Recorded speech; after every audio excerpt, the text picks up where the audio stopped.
गर्मी की छुट्टियां अभी बीती ही थीं, लेकिन गर्मियों के बीच की गर्मी अभी खत्म नहीं हुई थी।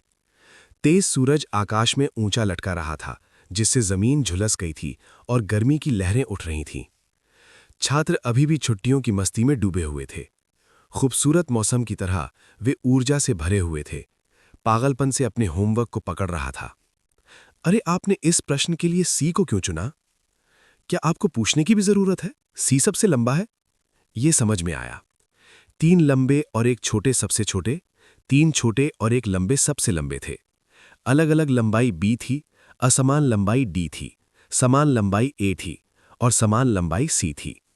स्मरक को याद रखना परीक्षा के लिए सबसे अच्छा उपकरण था।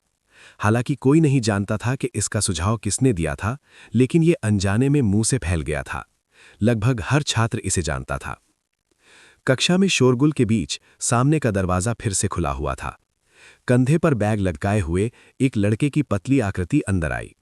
उसके चेहरे की विशेषताएं सुंदर थीं और उसकी त्वचा गोरी थी। उसकी आंखों में ठंडक का एक संकेत था, जिससे वो अप्राप्य लग रहा था। जैसे ही उसने प्रवेश किया, किसी ने उसे देखा और अभिवादन में हाथ हिलाया। बड़े भाई आर्यन, आप जल्दी हैं। कक्षा का लगभग समय हो गया था, इसलिए वो वास्तव में जल्दी था। हालांकि हर किसी को स्कूल हंक आर्यन के जल्दी पहुंचने की आदत थी। आर्यन सिन्हा की आंखों के सामने अंधेरा था।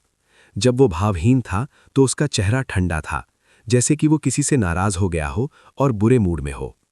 हालांकि उसके दोस्तों को पता था कि वो शायद बुरे मूड में इसलिए था क्योंकि कल रात देर तक गेम खेलने के बाद उसे सुबह उठने के लिए मजबूर किया गया था। इसलिए आर्यन सिन्हा ने केवल अपनी आंखें थोड़ी ऊपर उठाईं और ठंडे स्वर में जवाब दिया, सुबह। जैस्मिन को नहीं लगता था कि कुछ भी असामान्य था। कला और विज्ञान की कक्षाएं अभी विभाजित की गई थीं, इसलिए सीटों की व्यवस्था अभी तक नहीं की गई थी। स्वाभाविक रूप से वे पहले आओ पहले पाओ के आधार पर बैठे। जैस्मिन ने आखिरी पंक्ति में सिंहासन संभाला और आसानी से आर्यन सिन्हा के लिए एक सीट बचाई। जैस्मिन क्लास में काफी पॉपुलर थी। उसके पास आड़ू के फूल वाली आंखों की एक जोड़ी थी जो मुस्कुराना पसंद करती थी। न केवल वो लड़कों के साथ अच्छी तरह से घुल मिल जाता था, बल्कि लड़कियों को भी उससे बात करना पसंद था। हालांकि उन्होंने बहुत जल्दी गर्लफ्रेंड बदल दी, जिससे कई लड़के ईर्ष्या में अपने दांत पीसने लगे। वो मेज पर लापरवाही से बैठ गया। उसके हाथ किनारों पर थे, उसके लंबे पैर लटक रहे थे, क्योंकि वो कक्षा के चारों ओर देख रहा था। मैं मूल रूप से चिंतित था कि विज्ञान कक्षा में लड़कों और लड़कियों का अनुपात गंभीर रूप से असंतुलित होगा, लेकिन आज मैं देख रहा हूं कि हमारी कक्षा में काफी लड़कियां हैं। ये कहना बकवास है कि लड़कियां विज्ञान में स्वाभाविक रूप से खराब होती हैं। शीर्ष रैंक में लड़कों और लड़कियों की संख्या लगभग समान है। जैसे ही वो बोल रहा था, उसने अपनी ठुड्डी को रगड़ा और अपनी आंखें सिकोड़ लीं। वो अच्छे मूड में था। ये शब्द अच्छे लग रहे थे, लेकिन इसे स्पष्ट रूप से रखने के लिए केवल एक ही मुख्य बिंदु था। कक्षा में कई लड़कियां थीं और वे बहुत खुश थीं। इसके बाद उसने अपना ध्यान अन्य चीजों की ओर मोड़ा। उसने कक्षा को स्कैन किया और आर्यन सिन्हा से कहा, मैंने देखा कि यहाँ हमारे प्रथम वर्ष के कुछ और लोग भी हैं। लवली, युवी, समर्थ, अनिल शर्मा, शाहिल बिष्ट, ओ, राहुल राठौर भी यहाँ है। एक निश्चित व्यक्ति का नाम जानबूझकर अंत में रखा गया था। मुस्कुराते हुए अंतिम शब्दांश को खींच रहा था। जैसा कि अपेक्षित था, आर्यन सिन्हा जो मेज पर लेटे हुए थे कि कुछ प्रतिक्रिया थी। उसकी पलकें थोड़ी हिलीं, जैसे कि वो अगले सेकंड में अपनी आंखें खोलने जा रहा हो। हालांकि थोड़ी देर बाद वो वहीं रुक गए। आर्यन सिन्हा बिना हिले डुले सोता रहा, मानो उसने कुछ न सुना हो। जैस्मिन ने निराशा में अपने कंधे उचकाए। उसे लगा था कि स्कूल शुरू होने के तुरंत बाद वो कोई बड़ी लड़ाई देख पाएगा। अफसोस। राहुल राठौर और आर्यन सिन्हा के बीच संबंध अच्छे नहीं थे और वे एक दूसरे के साथ आमने सामने नहीं थे। ये कहा जा सकता है कि हाई स्कूल के दूसरे वर्ष में हर कोई इस बारे में जानता था। पिछले साल वे दोनों हाई स्कूल के प्रथम वर्ष में आए थे। उनके पास उत्कृष्ट रूप और अच्छे आकार थे। बस बिना हिले डुले वहां खड़े रहकर वे दूसरे लड़कों को धूल में छोड़ने के लिए पर्याप्त थे। हालांकि उन्होंने दोनों को ही एक ही कक्षा में सौंप दिया गया था। हर दिन इन दोनों सुंदर चेहरों को देखकर लड़कियां मदद नहीं कर सकती थीं कि चर्चा करें कि कौन अधिक सुंदर था और कौन नया स्कूल हंक था। सैन्य प्रशिक्षण के दौरान वे कड़े प्रशिक्षकों के साथ आमने सामने गए और हारे नहीं। बाद में उन्होंने city high school basketball tournament में अपने स्कूल का प्रतिनिधित्व किया और चैंपियनशिप जीती। वे दोनों चकाचौंध कर रहे थे और उन्होंने पहले साल के लड़कों और लड़कियों के दिलों पर कब्जा कर लिया। उनकी प्रतिष्ठा उच्च श्रेणियों तक फैल गई। कई सीनियर बहनों ने आने और देखने का बहाना ढूंढ लिया। देखने से दोनों के साथ बहुत अच्छे संबंध होने चाहिए। पहले तो ऐसा ही था। जब ये दोनों वीर पुरुष मिले तो उन्हें अस्पष्ट रूप से ऐसा लगा जैसे कि वे अपने साथी से मिल गए हों। लेकिन कुछ समय बिताने के बाद उन्होंने पाया कि उन दोनों में कई समानताएं थीं। ये सुनने में अच्छा लगता था, लेकिन वास्तव में ये अधिक परेशानी भरा था। राहुल राठौर के साथ ही मिडिल स्कूल से ग्रेजुएशन करने वाले शाहिल बिष्ट ने काफी देर तक एक ऐसा मुहावरा ढूंढा जो उनके रिश्ते का वर्णन नहीं कर सकता था। ये थोड़ा कलात्मक था। लोगों का एक दूसरे के साथ मिलना एक पहेली के दो टुकड़ों की तरह था। सभी के अपने उभार और बम्स थे, लेकिन उनके उभार और बम्स सभी समान थे। चाहे जो भी हो, उन्हें एक साथ नहीं रखा जा सकता था। शाहिल बिष्ट को लगता था कि वे दोनों बहुत समान हैं, जिसके कारण एक सूक्ष्म असहमति हुई। ये ठीक था जब वे दूसरों के साथ एक साथ व्यवहार कर रहे थे, लेकिन जब वे स्वतंत्र थे तो ये दोनों प्रतिस्पर्धी लोग हर चीज में प्रतिस्पर्धा करते थे।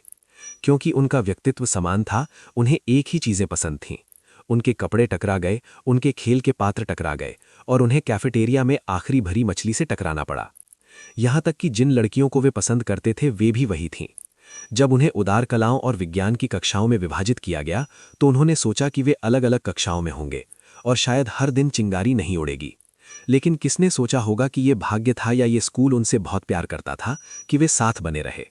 इन दोनों का भाग्य दो मुड़े हुए तले हुए आटे के ट्विस्ट की तरह था, जो आपस में घनिष्ठ और अविभाज्य थे। ये स्कूल का पहला दिन था, लेकिन स्कूल ने दूसरे वर्ष के छात्रों को समायोजित करने का समय नहीं दिया।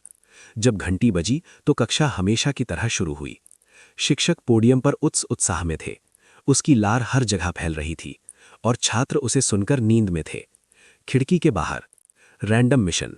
आर्यन सिन्हा के साथ एक छाता साझा करें, एक दूसरे की मदद करें, सहपाठियों के बीच प्रेम दिखाएं और दोस्ती की ओर पहला कदम बढ़ाएं।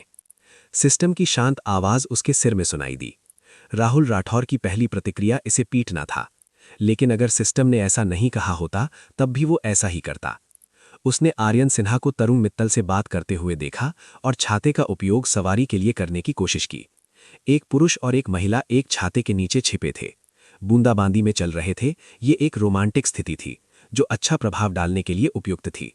लेकिन राहुल राठौर ने उपहास किया। वो ऐसा कैसे करने देता? हालांकि ये वो था जो उसने करने की योजना बनाई थी, लेकिन सिस्टम के शब्दों से ऐसा महसूस हुआ जैसे कि उसे इसे सुनना ही था। राहुल राठौर थोड़े नाखुश थे और उनके हाव भाव भी अच्छे नहीं थे। उन्होंने तरुण मित्तल को जबरदस्ती खींच लिया, जिससे उनके बीच कुछ दूरी हो गई। अचानक की गई इस हरकत से तरुण मित्तल थोड़े हैरान हो गए, लेकिन उन्होंने जल्द ही अपनी हमेशा की कोमल मुस्कान वापस पा ली और कहा, राहुल राठौर। तरुण मित्तल की आवाज बहुत ही अनोखी थी। ये बहुत सारी लड़कियों की मीठी और नरम आवाज नहीं थी, बल्कि एक प्राकृतिक कर्कश आवाज थी। ये सिगरेट की तरह सेक्सी थी, सुनने में बहुत आरामदायक थी और याद रखने में आसान थी। जवाब में राहुल राठौर मंद मंद मुस्कुराए। दो लोगों के साथ एक छाता साझा करना आसान है। हम लोगों को कोई आपत्ति नहीं है, आप पहले जाओ। तरुण मित्तल ने उनकी ओर देखा और उनका धीरे से धन्यवाद दिया। जैसे ही उसने छाता खोला और बारिश में कदम रखने वाली थी, वो अचानक मुड़ी और मुस्कुराते हुए कहा, आप दोनों बहुत करीब है। इसके साथ ही वो आराम से बाहर चली गई। उन्हें जवाब देने का मौका नहीं मिला। तरुण मित्तल के शब्द बिना किसी कारण के नहीं थे। एक दूसरे को तरुण मित्तल के बहुत करीब आने से रोकने के लिए वे अक्सर एक दूसरे के साथ तोड़फोड़ करते थे। अंत में उन्हें हमेशा आज की तरह एक साथ रहने के लिए मजबूर किया गया।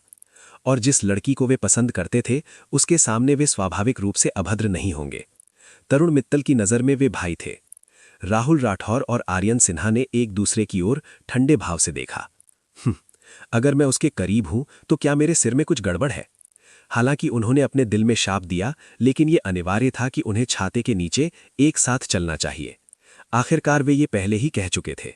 अगर तरुण मित्तल अचानक मुड़े और देखें कि वे एक साथ नहीं चल रहे हैं तो ये निश्चित रूप से एक बुरा प्रभाव डालेगा। लेकिन एक छोटे फोल्डेबल छाते के नीचे दो बड़े लड़कों को निचोड़ना वास्तव में आसान नहीं था। बारिश की बूंदें छाते के वक्र से नीचे फिसल रही थीं, किनारों पर दस्तक दे रही थीं। जल्द ही उनके खुले शरीर भीग जाएंगे। आर्यन सिन्हा का दाहिना कंधा ठंडा था। उसने असंतोष में छाते का हैंडल पकड़ लिया और इसे पलटने की कोशिश की। मेरा कंधा गीला है, वहां पर बहुत सारी खाली सीटें हैं। राहुल राठौर ने जिद से छाते का हैंडल पकड़े रखा और हिलने से इनकार कर दिया। वो उस पर ध्यान देने के लिए बहुत आलसी था। क्या तुम्हारी आंखें टूट गई हैं? जगह कहाँ है? छाता केवल इतना ही बड़ा है। अगर मैं और आगे बढ़ूंगा तो भीग जाऊंगा। आर्यन सिन्हा दुखी थे। आखिरकार राहुल राठौर ही छाते के मालिक थे। यदि वो छाता नहीं मिला सकता था तो उसे इसे स्वयं मिलाना पड़ता। उसने छाते के किनारे पर बारिश के पानी से बचने के लिए अपने पूरे शरीर को राहुल राठौर के साथ चिपका लिया। राहुल राठौर निराश लग रहे थे। मुझसे दूर रहो, चलना आसान नहीं है। आर्यन सिन्हा ने अपना सिर झुकाया और नकली मुस्कान दिखाई। हाँ, ये मुझे भी ऐसा लगता है। मैं अब क्यों ना तरुण मित्तल की तलाश करूं। उसके बगल में काफी सारी खाली सीटें हैं। कुछ दूरी पर तरुण मित्तल का लंबा और पतला शरीर नहीं था, जो बारिश के पर्दे में आराम से चल रहा था, जिसने आकाश को ढक लिया था और पृथ्वी को ढक लिया था। राहुल राठौर ने दांत पीस लिए और वो इसे सहन ही कर सकता था। उसके मन में उसने उसे 800 बार शाप दिया। आर्यन सिन्हा ने देखा कि उन्होंने कुछ नहीं कहा और उन्हें लगा कि उन्होंने एक राउंड जीत लिया है। वो मुस्कुराया। छतरी के बाहर बारिश ठीक और घनी थी, लेकिन छतरी के नीचे धूप थी। उनके करीब शरीर का तापमान होने के कारण ये थोड़ा ज्यादा गर्म लग रहा था। हालांकि वे दोनों अच्छे मूड में नहीं थे। उनके चेहरे उदास थे। जैसे ही आर्यन सिन्हा इस बात से नाराज थे कि बूंदाबांदी ने उनके कपड़े गीले कर दिए थे और राहुल राठौड़ के क्षेत्र पर आक्रमण करने के लिए निचोड़ लिए थे, उन्होंने असंतोष में अपनी ठुड्डी उठाई और बगल की ओर इशारा किया। संतुष्ट रहो, दूसरों को देखो। ऊपर की ओर देखने पर दो लड़के बारिश में कूद रहे थे। उनमें से एक के हाथ में छाता था और दूसरा लगातार उसे छीनने के लिए हाथ बढ़ा रहा था। उसने बाहों को खींचा, कपड़े खींचे और चकमा देने और पीछा करने के लिए सभी प्रकार के तरीकों का इस्तेमाल किया। वे लग रहे थे अच्छा समय बिता रहे हैं। जब अन्य छात्र वहां से गुजरे तो वे हंसने के अलावा कुछ नहीं कर सके। उन्होंने शो देखा जैसे कि वे दो युवा बेवकूफों को देख रहे हों। आर्यन सिन्हा ने अपनी आंखें सिकोड़ लीं। वे थोड़ा परिचित क्यों दिखता है? जब राहुल राठौड़ ने यह सुना तो उन्होंने दूसरी नजर डाली और महसूस किया कि ये वास्तव में शाहिल बिश्त था। दूसरा भी क्लास में एक लड़का था। छतरी के नीचे राहुल राठौड़ और आर्यन सिन्हा ने अचानक एक दूसरे को चुपचाप देखा और फिर तेजी से एक साथ आगे बढ़ गए। दो बेवकूफ दिखावा करें कि वे एक दूसरे को नहीं जानते थे। जैसे ही उन्होंने कैफेटेरिया में प्रवेश किया, वे अपने अलग अलग रास्ते पर जाने के लिए इंतजार नहीं कर सकते थे। ये ऐसा था जैसे उन्हें डर था कि दूसरे लोग गलत समझेंगे कि वे करीब हैं। यहाँ तक कि उन्होंने जानबूझकर एक दूसरे के साथ किसी भी संपर्क से बचने के लिए एक दूसरे से दूर लाइन लगने का फैसला किया। परिणाम स्वरूप वे दोनों अपनी पसंदीदा ब्रेस्ड मछली से चूक गए। जब उन्होंने चमकीली लाल मछली को अन्य लोगों की प्लेटों पर एक आकर्षक सुगंध बिखेरते देखा तो एक दूसरे के प्रति उनकी नाराजगी गहरी हो गई। अगर ये उस आदमी के रास्ते में घूमने के लिए नहीं होता तो खाने के लिए मछली कैसे नहीं होती? एक अप्रिय रात्रि भोजन के बाद अगला कदम स्नान करने के लिए छात्रावास में वापस जाना था। जाहिर है कि राहुल राठौड़ आर्यन सिन्हा की तलाश नहीं करेंगे और उनके साथ एक छाता साझा करना जारी रखेंगे। वो अकेला वापस चला गया, इस बात की परवाह नहीं की कि वो भीगा हुआ है या नहीं। डॉर्मेट्री में कदम लगते ही राहुल राठौड़ ने अपना सिर नीचे किया और अपने गीले हाथ खोले। आज रात ये स्वाभाविक रूप से बहुत जीवंत था। जिन लोगों को शाम की कक्षा में जाने की आवश्यकता नहीं थी, वे अंधेरे में उत्साह से चिल्ला रहे थे। पूर्णिमा पर एक वेयरवुल्फ की तरह निरंतर चिल्ला रहे थे। बाहर हवा चल रही थी, बिजली चमक रही थी और गड़गड़ाहट हो रही थी। भूत की कहानी बताना स्पष्ट रूप से एक अच्छा विकल्प था। वे चारों बिस्तर पर कंबल के नीचे छिप गए, बारी बारी से कहानियां सुनाने लगे। उन्होंने जानबूझकर अपनी आवाज कम कर दी और अंधेरे में धीमी बज रही थी। जैसे जैसे डरावनी कहानी धीरे धीरे सामने आई, इसने थोड़ा डरावना जोड़ दिया, जिससे श्रोता की खोपड़ी में झंझनाहट हो गई। कहानी बहुत घिसी पिटी थी, लेकिन ये उतनी डरावनी नहीं थी। कुंजी व्यक्ति द्वारा बनाया गया मनोवैज्ञानिक वातावरण था। इस समय अचानक कुछ शोर करना, वास्तव में लोगों के दिलों की धड़कन को कम करना बहुत आसान था। शाहिल बिश्त ने रहस्यमयी होने का नाटक किया।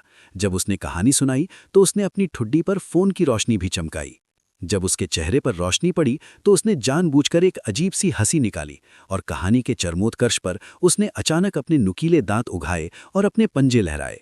छात्रावास भयानक रूप से शांत था। कोई भी उसका समर्थन नहीं कर रहा था। पागल, मंदबुद्धि, बेवकूफ। अन्य तीनों ने उसे चेहरा दिया और उसे डांटा। शाहिल बिश्त ने अपने होंठ भींचे और एक कड़वी अभिव्यक्ति प्रकट की। कितना उबाऊ! आप लोगों ने कोई प्रतिक्रिया नहीं दी। छोटा अनिल कहाँ है? क्या आप बिल्कुल भी नहीं डरे हुए हैं? अनिल शर्मा राहुल राठौड़ के बिस्तर के नीचे सो गए। अंधेरे में उनकी अभिव्यक्ति नहीं देखी जा सकती थी। उन्होंने अपने होंठ भींचे, कंबल के नीचे छिपे उनके हाथ कांप रहे थे, लेकिन फिर भी उन्होंने शांत रहने की कोशिश की। उन्होंने अपना चश्मा उठाया और गंभीरता से कहा, "यह सब नकली है, इसमें डरने की क्या बात है? दूसरी ओर, आप हिले नहीं तो आप गिर जाएंगे।" शाहिल बिष्ट उनके सामने बिस्तर पर बैठ गए, धातु की रेलिंग पर झुके नीचे देखने के लिए। उन्होंने देखा कि अनिल शर्मा अब भी अपना चश्मा पहने हुए थे और सोच रहे थे कि तुम आधी रात को अब भी चश्मा क्यों पहने हो? ऐसा तो नहीं है कि हम क्लास में हैं? अनिल शर्मा ने लापरवाही से कहा और पूछने की योजना नहीं बनाई। अनिल शर्मा ने राहत की सांस ली। वास्तव में उन्होंने भूत कहानी सम्मेलन के कारण चश्मा पहना था। यदि वे स्पष्ट रूप से नहीं देख सकते थे तो उनकी कल्पना के लिए अंतराल को भरना विशेष रूप से आसान था। उदाहरण के लिए, शाहिल बिष्ट के बिस्तर के किनारे पर लटके कपड़े हवा में लटके हुए व्यक्ति की तरह लग रहे थे। अनिल शर्मा भूतों से डरते थे, लेकिन डॉर्मेट्री में लोग बहुत शांत थे। अगर वे इसे जोर से कहते तो ये शर्मनाक होता, इसलिए उन्होंने कुछ नहीं कहा। जब आधी रात हो गई तो अनिल शर्मा ने देखा कि समय हो गया है। उन्होंने क्लास मॉनिटर की कुछ गरिमा को सामने लाया और कहा कि ये चुप रहने का समय है। वे बिस्तर पर चले गए और कल क्लास में जाना था। तभी अंतराल के साथ पूरा छात्रावास धीरे धीरे शांत हो गया। 1 बज गया था और अधिकांश छात्र गहरी नींद में सो रहे थे। छात्रावास की इमारत के अंधेरे में हल्की सांस लेने की आवाजें सुनी जा सकती थीं। कभी कभी कोई भी कुछ छात्रों के तेज घर्राटे भी सुन सकता था। राहुल राठौड़ बिस्तर पर सो रहे थे। उन्होंने बेचैनी से अपना कंबल उठाया और पलटना चाहते थे, लेकिन जब उन्होंने सोचा कि छात्रावास में बाकी सभी लोग सो रहे होंगे तो उन्होंने अपनी जलन को दबा दिया। उनके सिर में एक निश्चित यांत्रिक आवाज पूरे आधे घंटे से परेशान कर रही थी। ये इतना शोर था कि उनका सिर ऐसा लग रहा था जैसे वो फटने वाला है। वे अपने सिर को दीवार से पटकना चाहते थे। प्रणाली, यादृच्छिक मिशन। कृपया आर्यन सिन्हा को रात में ठंड लगने से बचाने के लिए उसे कंबल से ढक दें। राहुल राठौड़ ने यह सुना तो उनके दिमाग में फक शब्द कौंध गया। क्या मैं उसकी मां हूं? उसने उसे अंदर भी टक किया। राहुल राठौड़ ने अचानक अपने सिर पर कंबल खींच लिया और अपने सिर में अप्रिय आवाज को अनदेखा करने की कोशिश की। हालांकि आवाज में कोई बाधा नहीं थी, ये उनके पूरे मस्तिष्क और कान के पर्दे में घुस गया, निरंतर घूमता और बेतहाशा दोहराता रहा, जैसे कि ये तब तक दोहराता रहता जब तक कि वो समाप्त नहीं हो जाता। अंततः वे इसे और नहीं ले सकते थे। उन्होंने रेलिंग पकड़ी और बिस्तर से उठने वाले व्यक्ति को देखने के लिए अपना सिर बाहर निकाला। चंद्रमा की रोशनी बालकनी के शीशे के माध्यम से बिस्तर और फर्श पर चमक रही थी, जिससे वे आर्यन सिन्हा को अस्पष्ट रूप से देख सकते थे। उनकी सोने की मुद्रा बहुत अच्छी नहीं थी। रजाई को एक तरफ लात मार दिया गया था और वे अपनी पीठ के बल लेटे हुए थे और उनका सिर बगल की ओर झुका हुआ था, तकिए में दबा हुआ था। वे मरे हुए सुअर की तरह सो रहे थे। राहुल राठौड़ और भी गुस्से में थे। वे सिस्टम के शोर से विस्फोट होने वाले थे, लेकिन ये आदमी इतनी गहरी नींद में सो रहा था। उनके दिल में तुरंत अन्याय की एक मजबूत भावना भड़क उठी और वे उस सुअर को लात मारना चाहते थे। नफे नुकसान के बारे में सोचने के बाद राहुल राठौड़ केवल खुद को समझा सकते थे। क्या ये सिर्फ एक कंबल नहीं था? वे इसे फेंक सकते थे। सबसे महत्वपूर्ण बात यह थी कि सिस्टम को बंद कर दिया जाए और अच्छी नींद ली जाए। वे बिस्तर के अंत की मेटल सीढ़ी से नीचे उतरे और अंधेरे में खड़े हो गए। उन्होंने उस आदमी की ओर देखा, फिर मुड़े और बालकनी में चले गए। उन्होंने मन ही मन सोचा, मैं आधी रात को बाथरूम जाने के लिए उठा था, इसलिए मैं उसे कंबल से ढक दूंगा, जबकि मैं यहां हूं ही। राहुल राठौड़ बाथरूम में गए और आदत से लाइट चालू कर दी। उनके सामने अचानक रोशनी से उन्हें अनिच्छा से झुलसा दिया। तभी उन्हें याद आया कि बिजली थी।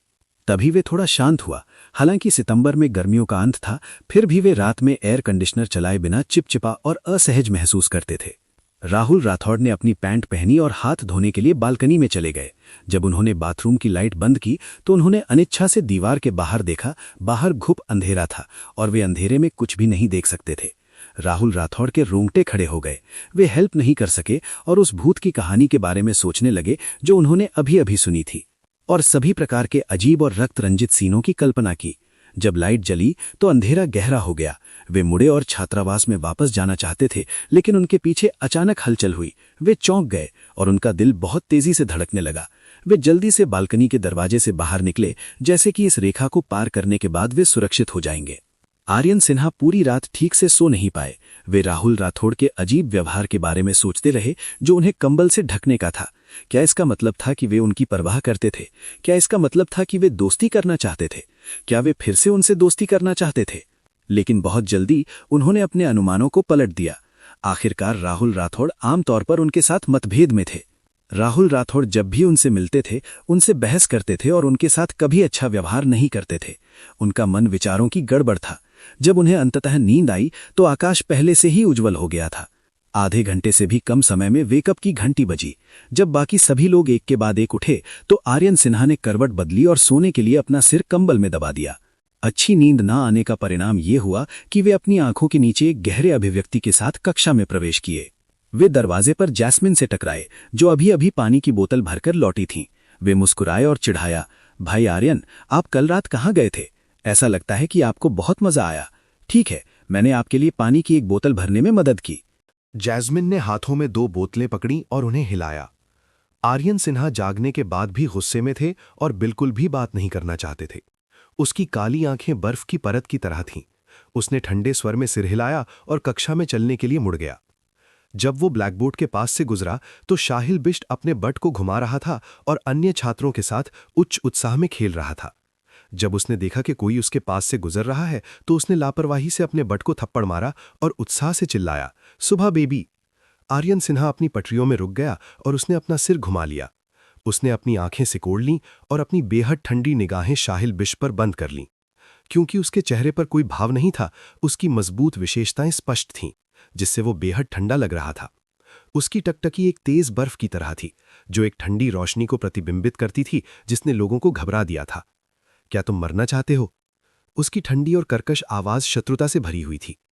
मौत की कगार पर चल रहे शाहिल बिष्ट तुरंत घबरा गए। उसे एहसास हुआ कि उसने एक बाघ के बट को थप्पड़ मारा है और उसने अपनी गलती स्वीकार करने के लिए तुरंत अपना हाथ उठाया। क्षमा करें भाई आर्यन, मुझे वास्तव में नहीं पता था कि ये आप थे। मैं फैटी के बट को थप्पड़ मारना चाहता था। एक पल में युद्ध की लपटें फैल गईं। आर्यन सिन्हा की नजर उसके बगल में कायर फैटी पर चली गई। जब वो आर्यन सिन्हा की भयानक निगाहों से मिला तो वो इतना डर गया कि उसने अपनी गर्दन सिकोड़ ली और शुतुरमुर्ग की तरह अपना सिर दफनाने के लिए जगह ढूंढना चाहा। फैटी बलवीर ने शाहिल बिष्ट पर घूरा और उस पर अनैतिक होने और निर्दोष लोगों को पानी में घसीटने का आरोप लगाया। सौभाग्य से आर्यन सिन्हा अपनी तार्किकता से पीछे हट गए। उन्होंने केवल एक बार शाहिल बिष्ट को लात मारी, फिर मुड़ा और अपनी सीट पर वापस चला गया। शाहिल बिष्ट ने उसके पैर को गले लगाया और दर्द से कराह उठा। उसने डर के साथ कहा, मुझे लगभग लगा कि मैं मरने जा रहा हूं। मेले को बिल्कुल भी सहानुभूति नहीं थी। उसने उसकी ओर देखा और उसके पैर पटकने लगे। तुम नर्क में जाना चाहते हो, है ना? शाहिल बिष्ट उछला और लिल फैटी को पकड़ लिया। डैम इट, क्या तुम मुझे कोस रहे हो? इसे फिर से कहो। वे फिर से हंस रहे थे और मजाक कर रहे थे। जब घंटी बजी तो वे धीरे धीरे अपनी सीटों पर लौट आए। शाहिल बिष्ट और राहुल राठौड़ एक ही टेबल पर बैठे थे। अगर वो अंदर जाना चाहते तो राहुल राठौड़ को खड़ा होना होगा और उनके लिए रास्ता बनाना होगा। जख्म ठीक होने के बाद दर्द को भूलने का एक क्लासिक मामला था शाहिल बिष्ट। राहुल राठौड़ को बगल में खड़ा देखकर उसके हाथ फिर से खुजने लगे और उसने राहुल राठौड़ के बट पर थप्पड़ मार दिया। वो भी चमककर मुस्कुराया और चिल्लाया, यो हो, क्या तुम मौत को दावत दे रहे हो? राहुल राठौड़ ने उन्हें बैक हैंड से धक्का दिया। शाहिल बिष्ट कुर्सी पर गिर गए और उनकी कोहनी टेबल के कोने से टकरा गई। एक पल में उन्हें लगा जैसे एक मजबूत विद्युत प्रवाह उनके माध्यम से गुजरा है। यह सुन्न और दर्दनाक था। उसने अपना हाथ पकड़ा और चिल्लाया, आउच, ये बहुत दर्द करता है। राहुल राठौड़ ने 2 टूक कहा, तुम इसके लायक हो। शाहिल बिष्ट ने अपने काल्पनिक आंसू पोंछे और रोने का नाटक किया। लिटिल यांग, तुम पहले ऐसे नहीं थे, तुम बदल गए हो, तुम बहुत क्रूर हो गए हो। राहुल राठौड़ ने उसे घृणा से देखा, जैसे कि अगर वो एक बार फिर उसकी ओर देखता है तो वो अंधा हो जाएगा। बस काफी है, मुझे वो घृणित नाम मत बुलाओ। शाहिल बिष्ट ने तुरंत अपना दिल पकड़ लिया। मैं ऐसा कैसे कर सकता हूं? यह आपके लिए मेरा पालतू नाम है। उसने अपना चेहरा आधा ढक लिया और अपनी आंखें झपकाते हुए शर्मीले होने का नाटक किया। राहुल राठौड़ ने उसके चेहरे पर थप्पड़ मारा और कहा कि खो जाओ, वरना वो तुम्हें पीटना शुरू कर देगा। शाहिल बिष्ट उन्हें कई सालों से जानता था और उनके हिंसक स्वभाव को समझता था। नीचे की रेखा के भीतर उसे चिढ़ाना ठीक था, लेकिन अगर वो वास्तव में उसे नाराज करता था तो वो उसे बेरहमी से पीटेगा। बात करने के लिए कोई दोस्ती नहीं थी। इसलिए शाहिल बिष्ट ने तुरंत अपनी अतिरंजित अभिव्यक्ति पर रोक लगा दी और ड्रामा क्वीन की तरह सहजता से अभिनय किया। उसने अनिच्छा से मेज पर रखी किताबों के पहाड़ से एक भाषा की किताब निकाली और धीमी आवाज में बुड़बुड़ाते हुए पाठ का पाठ करना शुरू कर दिया। वे दोनों एक जैसे दिखते हैं। क्या वे लंबे समय से बिछड़े भाई हो सकते हैं? तुमने क्या कहा? राहुल राठौड़ ने अपनी आंखें सिकोड़ लीं और उसकी ओर देखा। शाहिल बिष्ट कांप गया और तुरंत सिर हिलाया। उसने दृढ़ता से इनकार किया, नहीं, मैंने कुछ नहीं कहा। राहुल राठौड़ ने उसे कुछ देर तक घूरा, जिससे शाहिल बिष्ट के रोंगटे खड़े हो गए। फिर वो धीरे से पीछे मुड़ा और पाठ पढ़ने के लिए अपना सिर नीचे कर लिया। वो नहीं जानता था कि ये एक भ्रम था, लेकिन जब शाहिल बिश्त ने उसे शास्त्रीय चीनी सुनाते हुए देखा तो उसने बिना किसी कारण के हत्या के इरादे का एक चिन्ह सुना। शाहिल बिश्त ने राहत की सांस ली और हल्की सी आह भरी। उसने अपने दिल में शिकायत की, कौन दो स्कूल हंक, मुझे लगता है वे शैतान के जुड़वा दानव है। सुबह पढ़ने के बाद छात्र निष्क्रिय नहीं रहे, वे होमवर्क के लिए भागने लगे। कल रात हुई भारी बारिश के कारण उन्होंने शाम की कक्षाएं अस्थायी रूप से निरस्त कर दी। ये एक क्षणिक आनंद था, लेकिन इसके बाद के प्रभाव भी बहुत स्पष्ट थे। जैसे ही उसके मुंह से इस तरह की अशिष्ट उत्तेजना की आवाज निकली, उनके आसपास का माहौल जम गया। हवा अचानक शांत हो गई। अन्य छात्रों ने देखा और महसूस किया कि एक बड़ी लड़ाई शुरू होने वाली है। आर्यन सिन्हा ने ठंडे स्वर में अपनी आंखें सिकोड़ लीं। उसने एक हाथ मेज के किनारे पर रखा और आगे की ओर झुक गया। उसने राहुल राठौड़ को घूर कर देखा।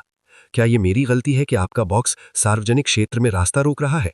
जब वो किसी व्यक्ति को घूरता था तो उसकी काली गहरी आंखें बहुत दमनकारी होती थीं। राहुल राठौड़ अवचेतन रूप से थोड़ा पीछे झुक गया, जैसे कि वो उससे दूर जाना चाहता है। लेकिन जैसे ही वो पीछे हटे, उन्होंने महसूस किया कि वो कमजोरी दिखा रहे हैं और आर्यन सिन्हा से डरते हैं।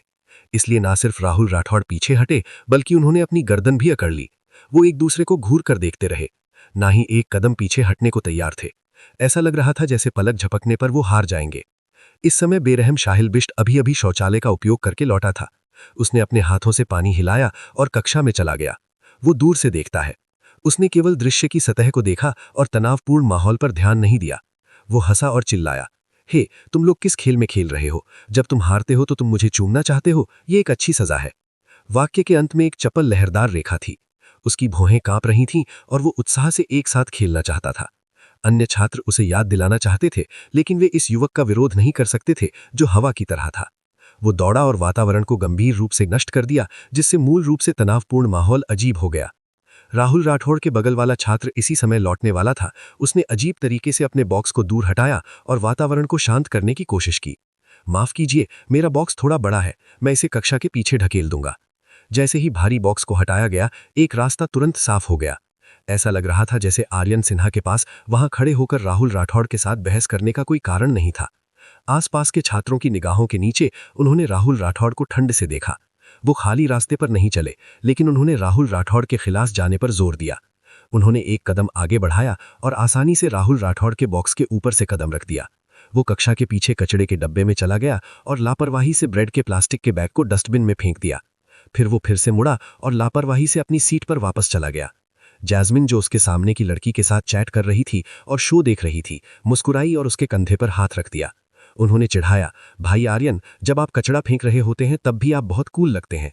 आर्यन सिन्हा ने अपना कंधा उचकाया और अपनी कोहनी नीचे कर ली। उसने ठंडे स्वर में कहा, चुप रहो, मुझे सोने दो। फिर वो मेज पर लेट गया और उन्हें नजरअंदाज कर दिया। जैस्मिन को बिल्कुल भी बुरा नहीं लगा। वो बता सकता था कि आर्यन सिन्हा का स्वर शांत था और जागने के बाद वो अब गुस्से में नहीं था। उसे बस नींद आने की जरूरत थी। आर्यन सिन्हा को कुछ और सवाल पूछने पर गुस्सा नहीं आता। तुम भी अजीब हो, पिछले दरवाजे से प्रवेश करना बहुत आसान है, लेकिन तुम सामने जाने पर जोर देते हो। क्या तुम जानबूझकर राहुल राठौड़ से लड़ाई लड़ रहे हो? भाई आर्यन, तुमने कल रात क्या किया? तुमने पूरी रात खेल खेला? जब जैस्मिन को लगा कि वो जवाब नहीं देगा तो आर्यन सिन्हा ने अचानक कहा, क्या बकवास है? कल रात वो व्यक्ति इतना विचारशील था कि उसने कंबल से ढक दिया। आज वो बिना किसी कारण के उससे बहस कर रही है। भूत देखने के अलावा और क्या हो सकता है? दूसरी ओर जैस्मिन ये सुनकर दंग रह गई। क्या बिग ब्रदर आर्यन अभी भी सो रहा है? आर्यन सिन्हा का मूड खराब था, जैसे कि उसके साथ खेला गया हो। वो जितना इसके बारे में सोचता है उतना ही उदास हो जाता है। उसे लगता है कि इतनी छोटी सी बात के कारण कल रात अच्छी नींद ना लेने के लिए वो मूर्ख है। इसलिए उसने इस मामले को अपने दिमाग के पीछे फेंक दिया और अब इस पर ध्यान ना देने का फैसला किया। सुबह ब्रेक के दौरान हाथ पैर चलाने के बाद आर्यन सिन्हा ने अपनी ऊर्जा को रिकवर किया और ब्रेक का उपयोग अपना होमवर्क करने के लिए करने लगे।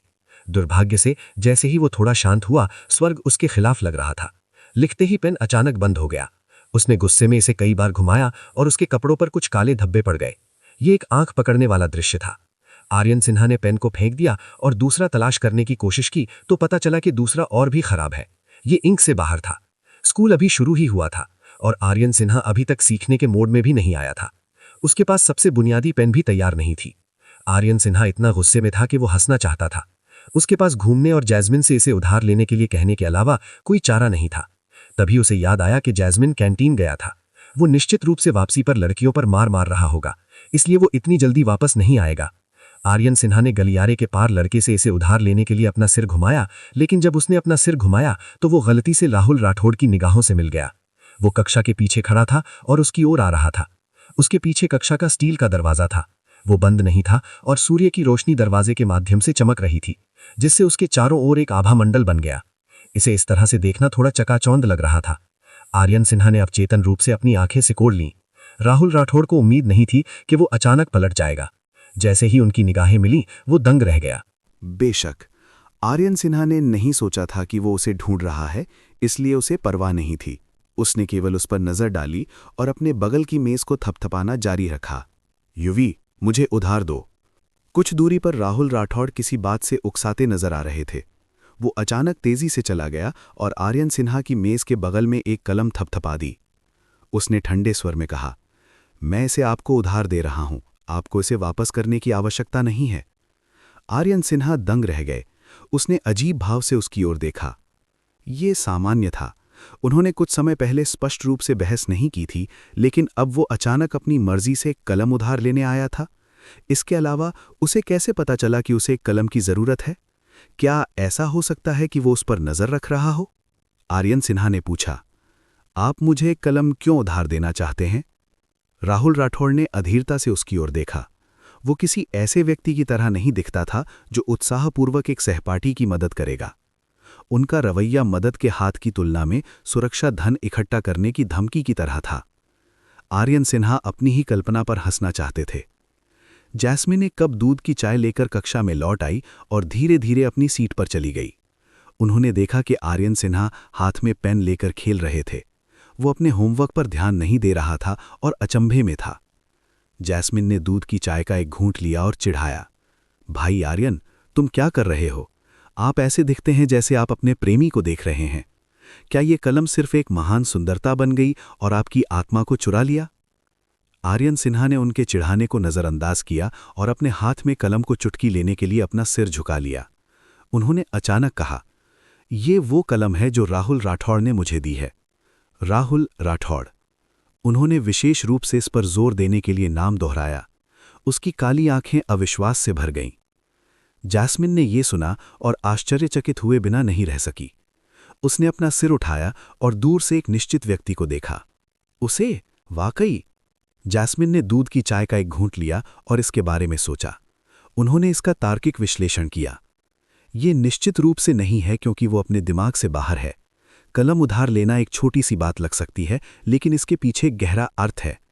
अगर मुझे लगता है तो वो शायद आपसे माफी मांगना चाहता था, लेकिन खुद को ऐसा करने के लिए नहीं ला सका। इसलिए उन्होंने अपनी सद्भावना व्यक्त करने के लिए कलम उधार ली और उम्मीद है कि आप उसे माफ कर सकें। इतना कहने के बाद उन्होंने सहमति में सिर भी हिलाया। उन्हें महसूस हुआ कि ये बहुत मायने रखता है।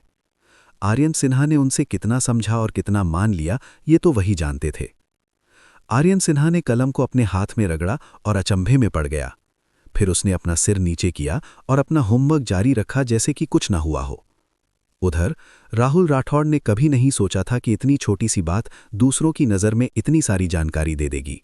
उसने बस महसूस किया कि अपने मरणशील दुश्मन के प्रति सद्भावना व्यक्त करना थोड़ा शर्मनाक था। हर बार जब वो एक मिशन पूरा करता था तो वो चुपके से राहत की सांस लेता और अपने दिल में 800 बार सिस्टम को कोसता हुआ अपनी सीट पर वापस चला जाता। लेकिन सिस्टम एक पूर्व निर्धारित कार्यक्रम था। इसमें शाप देने का कार्य नहीं था। इसके बाद वो केवल गंभीरता से कहता, शाप देना गलत है। इसने राहुल राठौड़ को शक्तिहीन और थका हुआ महसूस कराया, जैसे कि वो कपास में मुक्का मार रहा हो। शौचालय में राहुल राठौड़ टॉयलेट जाने के लिए उठा। जब वो दरवाजे पर पहुंचा तो 2 लड़कियां उसकी ओर आईं। उनके हाथ में टेक्स्ट बुक की ढेर थी। दरवाजे के कोने ने उनके दृश्य को अवरुद्ध कर दिया, इसलिए वो गार्ड से पकड़े गए। राहुल राठौड़ के करीब जो लड़की थी वो राहुल राठौड़ से टकराने से बचने के लिए बगल की ओर झुक गई। स्वाभाविक रूप से उसके हाथों में टेस्ट पुस्तकें उसका पीछा करती थीं और वे लगभग जमीन पर गिरने वाली थीं। राहुल राठौड़ ने तुरंत प्रतिक्रिया दी। वो अपनी लंबी बाह से आगे बढ़ा और किताब को पकड़ लिया, उसे पकड़ने में मदद की। लड़की ने राहत की सांस ली। जब उसने ऊपर देखा और राहुल राठौड़ को देखा तो वो मदद किए बिना नहीं रह सकी और तुरंत अपना सिर नीचे कर लिया। राहुल राठौड़ ने कोई परवाह नहीं की और बाहर निकलना जारी रखा। तभी उसके सिर में एक मैकेनिकल आवाज आई, रैंडम मिशन, कृपया आर्यन सिन्हा को भाषा परीक्षण पुस्तक प्राप्त करने में मदद करें। समय सीमा 10 मिनट। असफलता के लिए दंड दिया जाएगा। राहुल राठौड़ अपनी राह पर रुक गए और एक गहरी सांस लेते हुए खुद को शांत रहने के लिए कहा। तभी वो स्वाभाविक होने का नाटक करते हुए शांत भाव से मुड़ा। प्यारी, प्रश्न पुस्तिका पोडियम पर रखो, मैं बाद में इसे सौंपने में आपकी मदद करूंगा। जो लड़की पहली किताब का नाम देख रही थी और उसे सौंपने की तैयारी कर रही थी, वो दंग रह गई। वो अकेली नहीं थी, उसके आसपास के छात्र भी उलझन में थे। राहुल राठौड़ अचानक चीनी वर्ग प्रतिनिधि की मदद क्यों करना चाहते थे? क्या उसे किसी और से प्यार हो गया? क्या अब आपको कैंपस बेल पसंद नहीं है? दर्शकों के एक समूह ने अपने खरबूजे अचंभे में खाए। ये कहने वाला व्यक्ति पहले ही मुड़ चुका था और कक्षा से बाहर निकल गया था। इसमें शामिल दूसरा व्यक्ति लवली जमीन पर खड़ा था। वो नहीं जानती थी कि उसे होमवर्क सौंपना चाहिए या नहीं। उसका छोटा और गोरा चेहरा थोड़ा शर्मिंदा था। उसके बगल में उसकी दोस्त अभी भी उसे चिढ़ाना चाहती थी और उसके कान में फुसफुसाया। राहुल राठौड़ मुश्किल से ही लड़कियों की मदद करने की पहल करते हैं। ये असामान्य है। लवली ने अपना सिर झुका लिया और उसे नजरअंदाज कर दिया। वो प्रश्न पुस्तिका पोडियम पर रखने के लिए जॉगिंग करती रहीं और अपनी पाठ्य पुस्तक पढ़ने के लिए अपनी सीट पर लौट आईं। बाथरूम में राहुल राठौड़ ने नल चालू किया और बुरे मूड में हाथ धोए। सिस्टम ने उसे याद दिलाया, क्या होगा अगर वो गलत समझती है जब आप अचानक कहते हैं कि आप होमवर्क सौंपने जा रहे हैं? और अगर वो आपकी मदद नहीं चाहती और पहले प्रश्नपत्र सौंप देती है तो आप असफल हो जाएंगे। मिशन आर्यन सिन्हा को प्रश्न पुस्तिका प्राप्त करने में मदद करना है। आप बस अपना और उसका ले सकते हैं। राहुल राठौड़ का चेहरा घृणा से भर गया था। मुझे ये नहीं चाहिए था। ऐसा लगता था जैसे वो करीब थे, लेकिन सिस्टम की असफलता की जानकारी थोड़ी परेशान करने वाली थी। वो जल्दी से कक्षा की दिशा की ओर चला गया। जैसे ही उसने दरवाजे से कदम बढ़ाया, उसने देखा कि प्रश्न पुस्तिका अभी भी वहीं थी। उसने राहत की सांस ली और फिर उसने आसानी से होमवर्क का ढेर उठा लिया और उसे क्रम में सौंप दिया। साथ ही उसने अनमने भाव से सोचा, आर्यन सिन्हा का कहाँ है? वो इस बात का इंतजार नहीं कर सकता था कि वो अगला उसका होगा। वो जल्दी से इस मिशन को पूरा करना चाहता था ताकि उसे इसके बारे में चिंता न करनी पड़े। आधे से ज्यादा होमवर्क देने के बाद अंततः उन्हें आर्यन सिन्हा का नाम देखने को मिला। ये कवर के खाली स्थान में लिखा हुआ था। ये मजबूत और स्वाभाविक था। देखने में परेशान करने वाला था, लेकिन उसे ये मानना पड़ेगा कि लिखावट बहुत अच्छी थी। हर बार जब क्लास ब्लैकबोर्ड अखबार बनाती थी तो प्रचार समिति का सदस्य चाहता था कि वो इसे लिखे, लेकिन आर्यन सिन्हा शायद सहमत नहीं होंगे। ये उनके मूड पर निर्भर करता था। राहुल राठौर के होंठ थोड़े हिले और उन्होंने धीरे से खर्राटा भरा। उसके लंबे पैर तेजी से आर्यन सिन्हा की मेज पर चले गए और उसने लापरवाही से प्रश्न पुस्तिका रख दी। हर छात्र की तरह जिसे एक प्रश्न पुस्तिका दी गई थी, वो बिल्कुल भी नहीं रुका। वो मुड़ा और अगले छात्र की सीट पर जाने वाला था, लेकिन आर्यन सिन्हा ने अचानक उसका रास्ता रोकते हुए अमित्र स्वर में कहा, राहुल राठौड़, तुम अपने सहपाठियों से इतना प्यार कब से करने लगे? राहुल राठौड़ ने अपना सिर नीचे किया और अपने घुटनों के सामने लंबे पैरों को देखा। आर्यन सिन्हा ने अपना पैर फैलाया और अहंकार से उसे गलियारे के पार युवी की कुर्सी की पट्टी पर रख दिया। उसने अहंकार से राहुल राठौड़ को रास्ता रोका, उसे जाने नहीं दिया। क्योंकि आर्यन सिन्हा ने उसकी ओर देखा और एक पेशेवर मुस्कान बिखेर दी। तरुण मित्तल, आप मुझे नमस्कार कर रहे हैं? आपके हाथ में व्यायाम की किताबें हमारी कक्षा की नहीं है ना? आज आपके साथ क्या गलत है? आप हमेशा दूसरों को सामान ले जाने में मदद कर रहे हैं। आपने सुबह लवली को उसके होमवर्क में मदद की ना? हमारे राहुल राठौड़ बहुत मददगार है। तरुण मित्तल ने पलकें झपकाईं। उनकी आंखें जल रही थीं क्योंकि वो उन दोनों को आमने सामने देख रही थीं। बेशक उन्होंने राहुल राठौड़ के जानबूझकर कुछ कदम आगे बढ़ने की कार्रवाई को नहीं छोड़ा। ये सोचकर कि ये दोनों लड़के वास्तव में बचकाने और प्यारे थे, वो 3 कदम आगे बढ़ी और मुस्कुराते हुए बीच में टोका, सहपाठी राहुल राठौड़ वास्तव में अच्छा है। वो हमारी कक्षा की व्यायाम पुस्तिका पकड़े हुए है। उसने देखा कि मुझे इसे हिलाने में कठिनाई हो रही है, इसलिए उसने मेरी मदद की। आर्यन सिन्हा ने सबसे ऊपर की किताब पर नजर डाली। ये वास्तव में तरुण मित्तल की कक्षा थी। उसने जल्दी से उसका आधा हिस्सा छीन लिया और दोस्ताना होने का नाटक किया। फिर मैं राहुल राठौर की भी मदद करूंगा ताकि आप ज्यादा थके नहीं। वो इतनी तेजी से आगे बढ़े कि राहुल राठौर के पास चकमा देने का समय नहीं था। वो केवल उसे दूसरे आधे हिस्से को छीनते हुए देख सकता था, अपने होठों को शुद्ध कर सकता था और दुखी दिख रहा था। फिर आर्यन सिन्हा बहुत स्वाभाविक रूप से राहुल राठौर के साथ चले गए। उसने अपना सिर घुमाया और तरुण मित्तल से बात करने के लिए थोड़ा आगे झुक गया। जब भी राहुल राठौर ने टोकने की कोशिश की तो उन्होंने चतुराई से विषय बदल दिया ताकि राहुल राठौर कुछ न बोल सकें। राहुल राठौर स्पष्ट रूप से उनके बीच खड़े थे, लेकिन किसी कारण से उन्हें ऐसा लगा कि वे अनावश्यक हैं। आर्यन सिन्हा को तरुण मित्तल से इतनी आत्मीयता और स्वाभाविक रूप से बात करते देख उसके दिल में खर्राटे आ गए।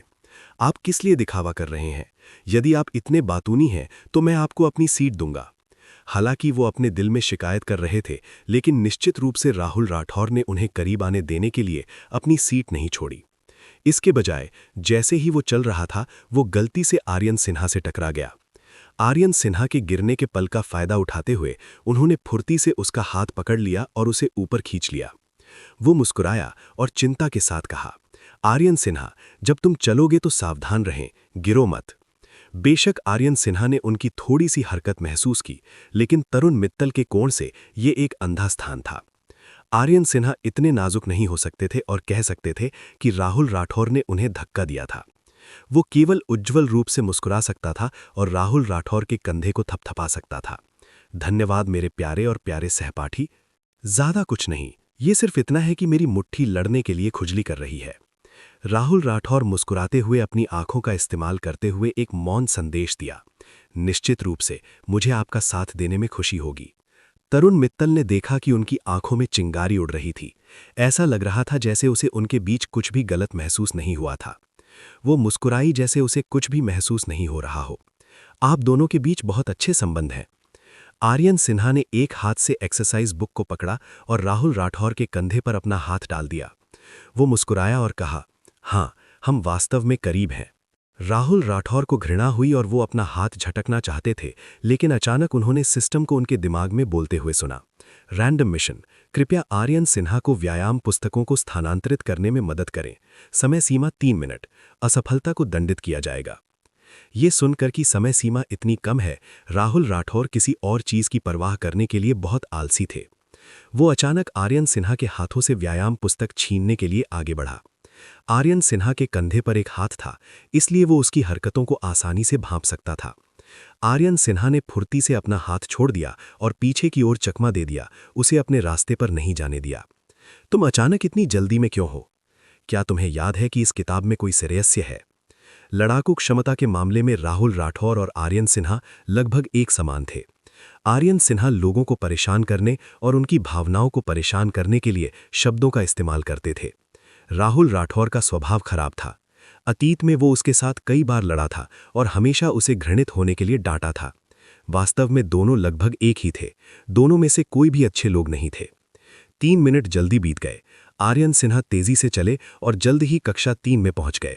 वो स्वाभाविक रूप से अंदर चला गया और व्यायाम पुस्तकों को पोडियम पर रख दिया। यहां तक कि उसने किताब को ऊपर से थपथपाया और मुस्कुराते हुए राहुल राठौर की ओर मुड़ा। हम यहां हैं, क्या आप अब भी इसे छीनना चाहते हैं? राहुल राठौर के चेहरे पर अंधेरा छा गया। उसने व्यायाम पुस्तक के दूसरे आधे हिस्से को ऊपर फेंका। ऐसा लग रहा था जैसे वो आर्यन सिन्हा का हाथ तोड़ना चाहता हो। दुर्भाग्य से वो जल्दी से पीछे हट गया और सफल नहीं हुआ। तरुण मित्तल उनके पीछे पीछे चले और धीरे धीरे आगे बढ़े।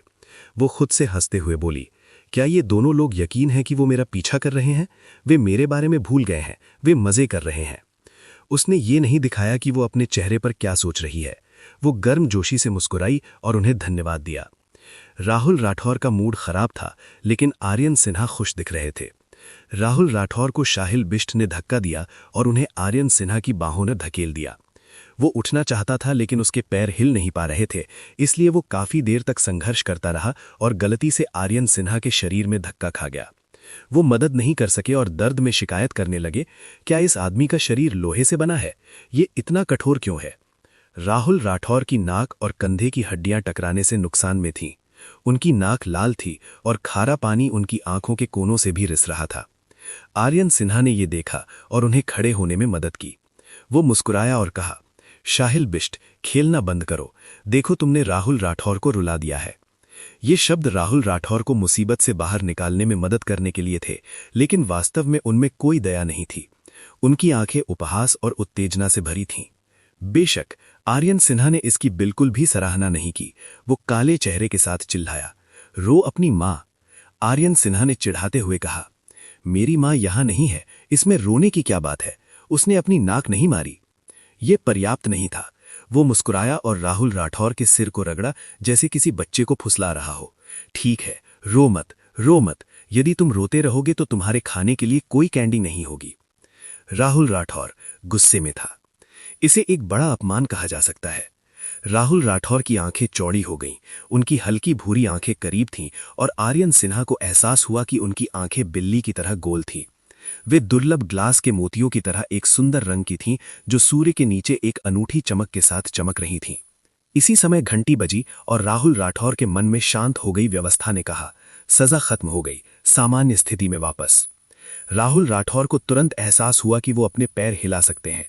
बिना सोचे समझे ही वो आगे बढ़कर आर्यन सिन्हा के पेट में मुक्का मार दिया। फिर एक क्रूर अभिव्यक्ति के साथ उसने आर्यन सिन्हा के सुंदर बालों को रगड़ दिया और उसे एक कुटिल नकली मुस्कान दी। बेबी, रो मत। बदला की इस श्रृंखला के बाद वो मुड़ा और चला गया। वो जोश से भरा हुआ था और उसके पैर जमीन में एक छेद करने को लग रहे थे। शाहिल बिष्ट ने आर्यन सिन्हा के चिड़िया के घोंसले के बालों और उनके हैंडसम चेहरे को देखा। कंट्रास्ट इतना बड़ा था कि वो मदद नहीं कर सके और हंस पड़े। फिर एक तेज चमक उन पर बह गई और शाहिल बिष्ट ने तुरंत अपना मुंह बंद कर लिया। उसका पूरा शरीर जम गया, जैसे किसी ने अचानक पॉज बटन दबा दिया हो। आखिरकार उन्हें अभी भी आर्यन सिन्हा की प्रतिष्ठा और ग्रिम रीपर की घूरी का खतरा याद था, जिसने पिछली बार उनके बट पर थप्पड़ मारा था। आर्यन सिन्हा ने मुड़े, लापरवाही से अपने गंदे बालों को चिकना किया और धीरे धीरे ऊपर चला गया।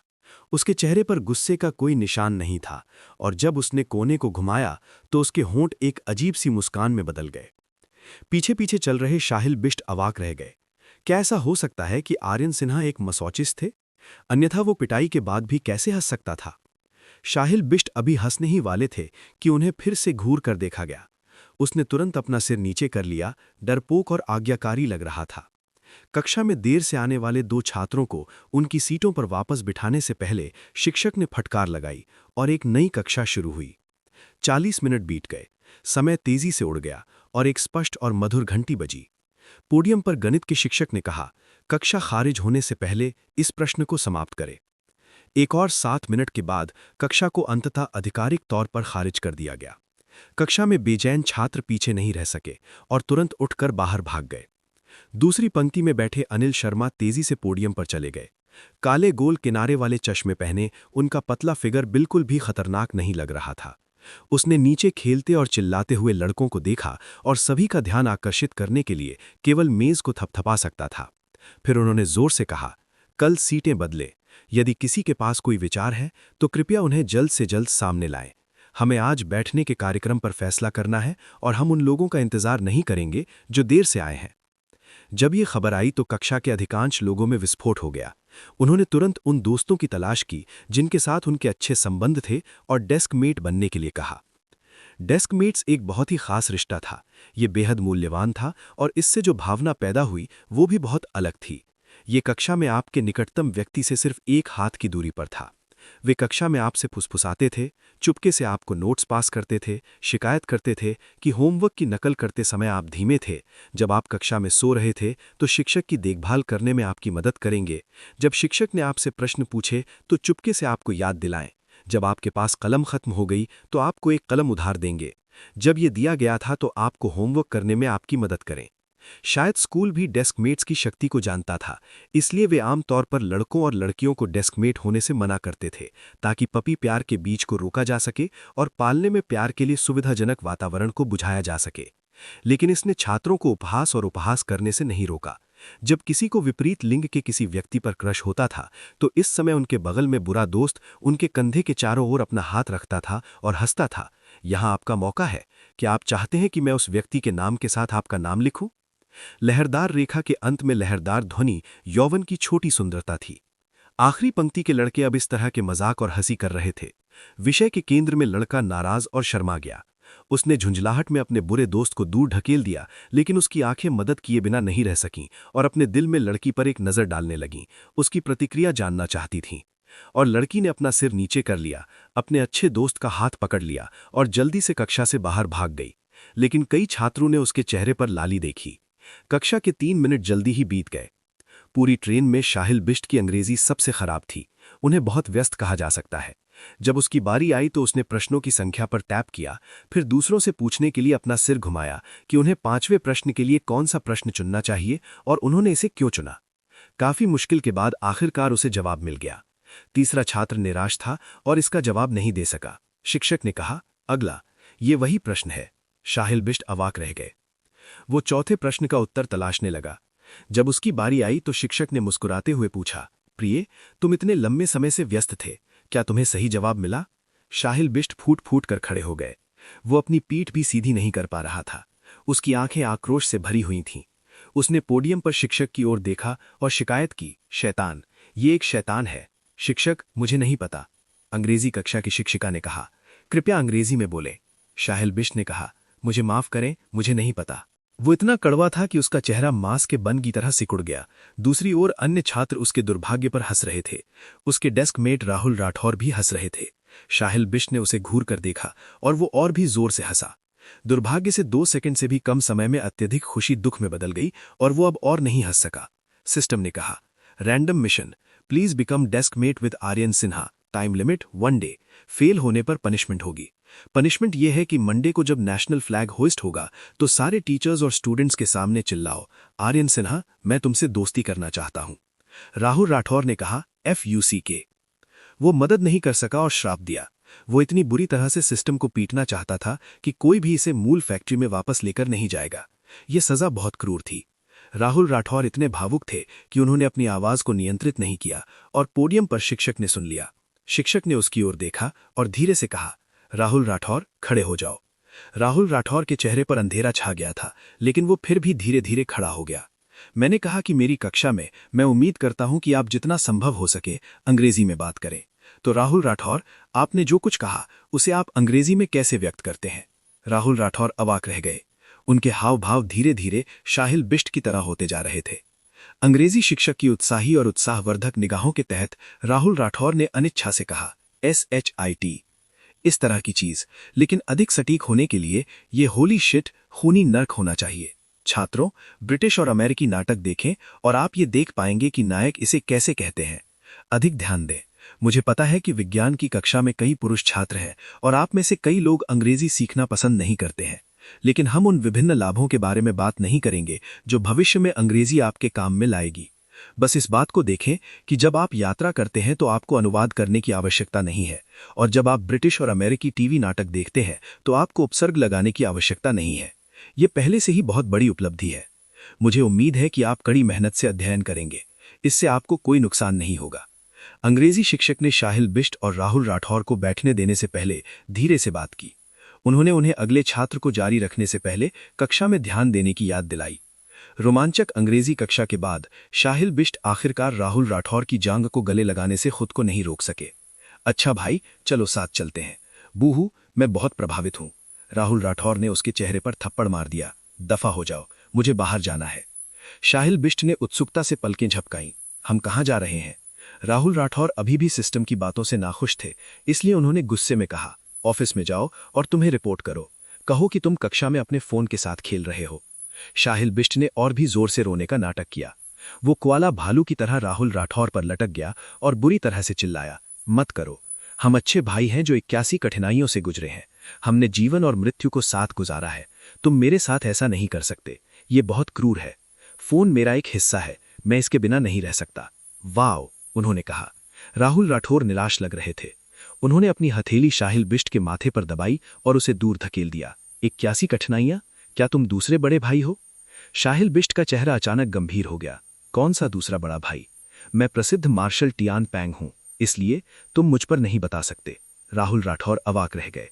उनके पास इस ड्रामा क्वीन से कहने के लिए कुछ नहीं था। उन्होंने कमजोर से अपना हाथ हिलाया और लापरवाही से कहा, दफा हो जाओ। होमरूम टीचर मुझे ढूंढ रहा है।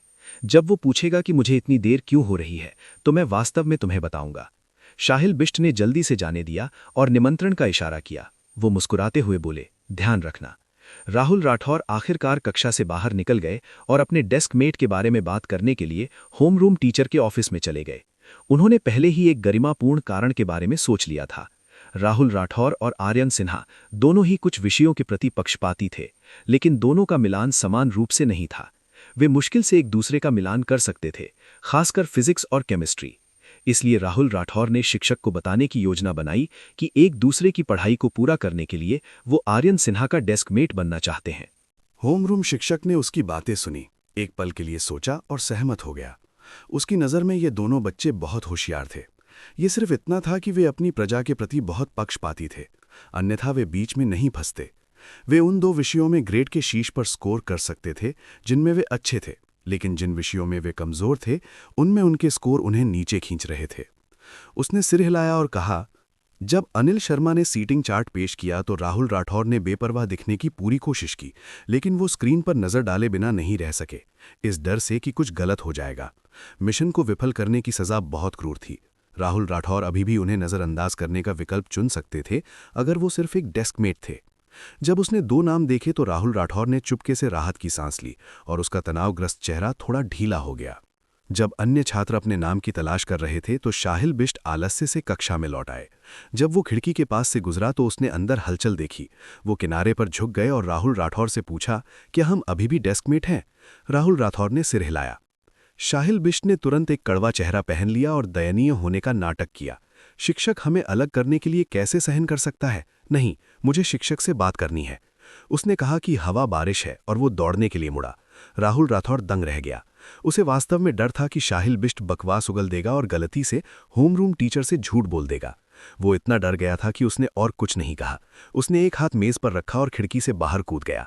वो गलियारे में खड़ा था और शाहिल बिष्ट का पीछा करने वाला था, लेकिन उन्हें उम्मीद नहीं थी कि शाहिल बिष्ट कुछ ही कदमों के बाद अपने चेहरे पर एक सींग की मुस्कान के साथ वापस आएंगे। राहुल राठौर की आंखों में एक जटिल भाव था। तुम क्या कर रहे हो? शाहिल बिष्ट ने अपनी छाती दबाई और शर्माते हुए कहा, अरे नहीं, ये मेरे दिल की धड़कन का एहसास है। क्या आप मेरे दिल की धड़कन सुन सकते हैं? ये अच्छा है अगर मैं जू चुन के साथ डेस्कमेट हूं। मैंने अभी अभी उसकी मुस्कुराहट देखी है, वो बहुत प्यारी है। जू चुन क्लास लाइफ कमेटी के सदस्य थे। उनका व्यक्तित्व सौम्य था, लेकिन वो अधिक अंतर्मुखी थे और मुस्कुराना पसंद नहीं करते थे। शाहिल बिष्ट अक्सर अपने दिल के बारे में एक तकिया कलाम की तरह बात करते थे और उनका दिल दिन में कई बार हिलता था। जब राहुल राठौर ने ये सुना तो वो केवल अपनी आंखें घुमाना चाहता था और अपने हाथ को चाकू के रूप में इस्तेमाल करके अपना सिर काटना चाहता था। उठो, दिन के उजाले में सपने मत देखो। शाहिल बिष्ट ने अपना सिर ढक लिया और दयनीय रूप से कक्षा में उसके पीछे पीछे चल दिया। उसने सफ़ेद कपड़े पर अपना नाम खोजा और अपने होंठ भींच लिए। जब उन्होंने राहुल राठौर का नाम देखा तो उनकी आंखें चौड़ी हो गईं और वो सदमे से चिल्लाया, हे भगवान, राहुल राठौड़, तुम आर्यन सिन्हा के साथ क्यों हो? पूरी कक्षा।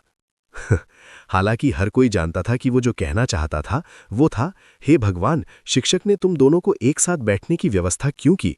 जब कोई इसे सुनता है तो गलत समझना आसान होता है। राहुल राठौड़ अवाक रह गए और उनके चेहरे पर अंधेरा छा गया। फिर उन्होंने महसूस किया कि उनके आसपास के छात्र धीरे धीरे चर्चा कर रहे थे और उनकी सामग्री मूल रूप से शाहिल बिष्ट के समान थी। वे सोच रहे थे कि शिक्षक इतना जिद्दी क्यों था कि उन दोनों को डेस्कमेट बनाने की व्यवस्था कर रहा था। यदि वे दूर से भी संघर्ष कर सकते हैं तो भविष्य में हर दिन सदी की लड़ाई नहीं होगी।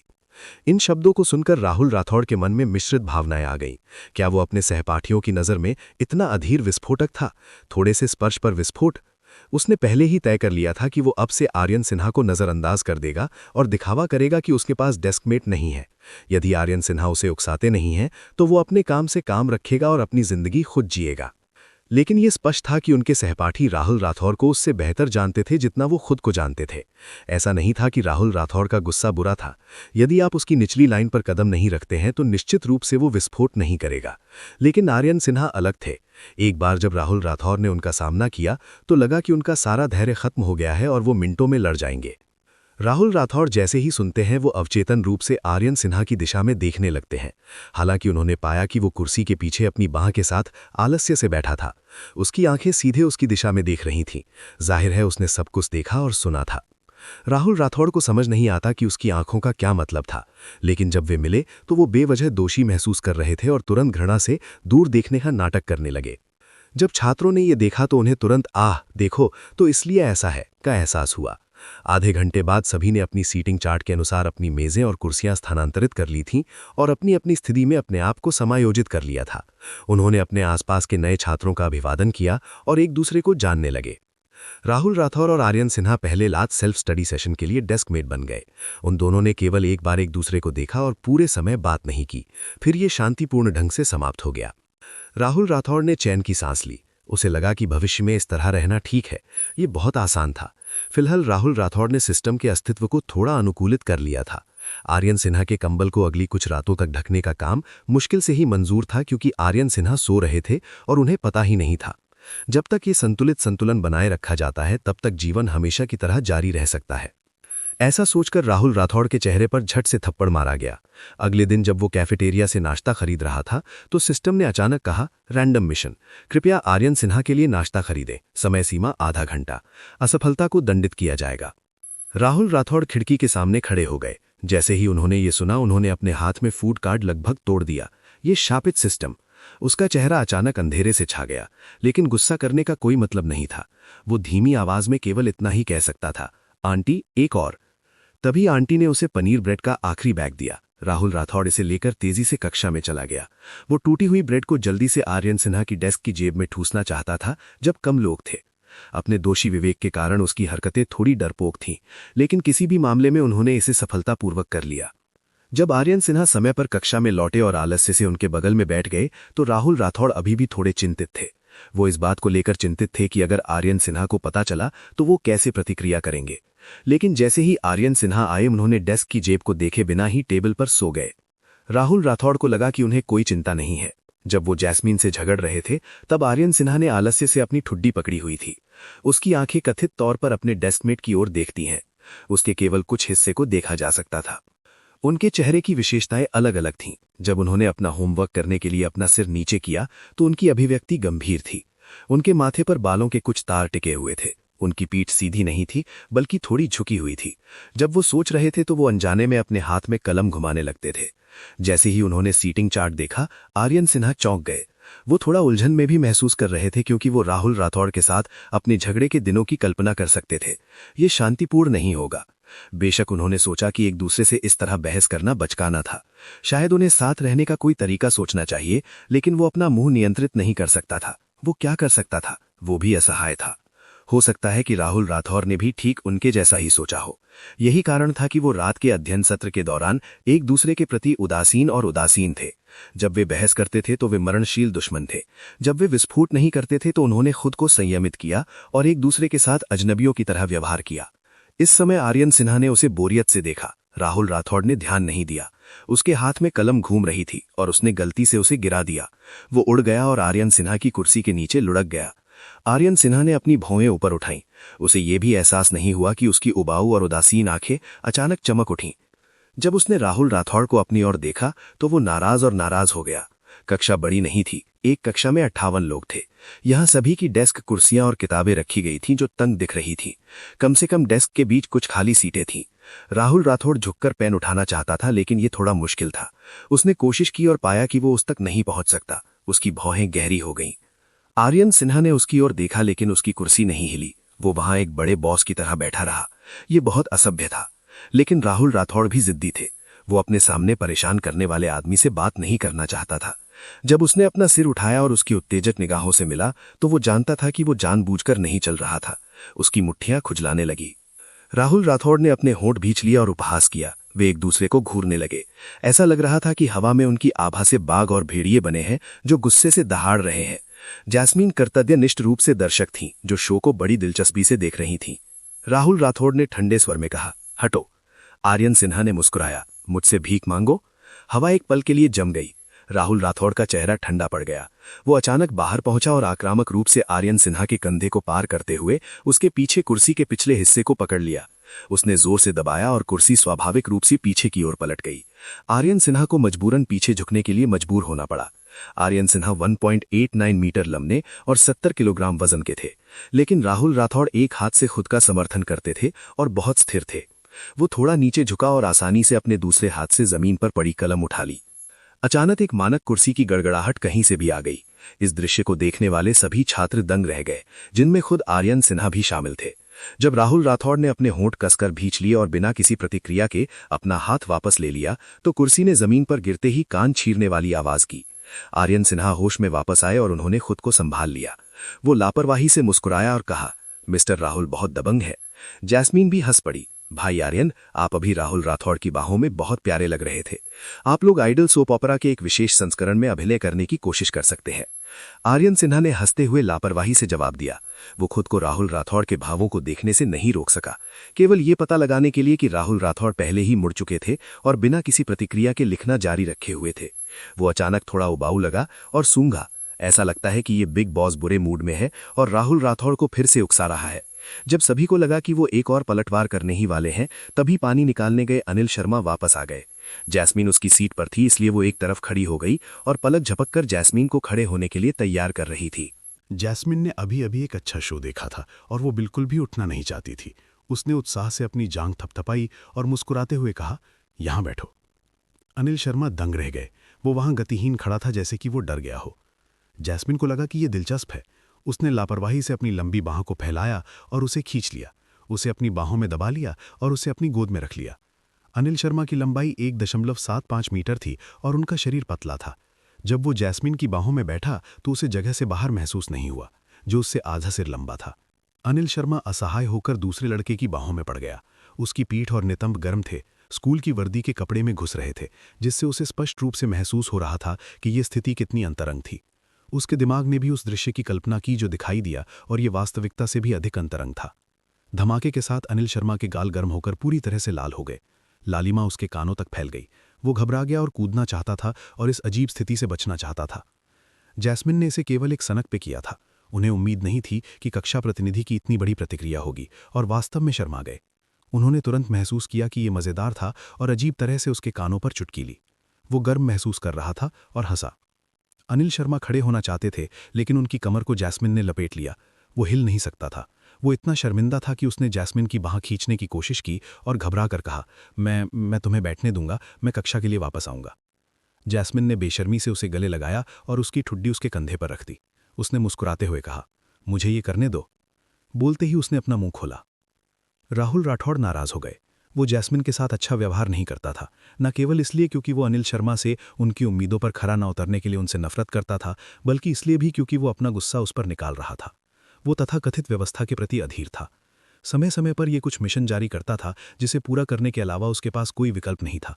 ये ऐसा था जैसे ये परम अनन्य माता पिता हैं जो उनके कानों में आदेश दे रहे हैं, उन्हें किसी से बातचीत करने के लिए कह रहे हैं, उन्हें बता रहे हैं कि ये अच्छा है, कि उन्हें उनसे और अधिक सीखना चाहिए इत्यादि।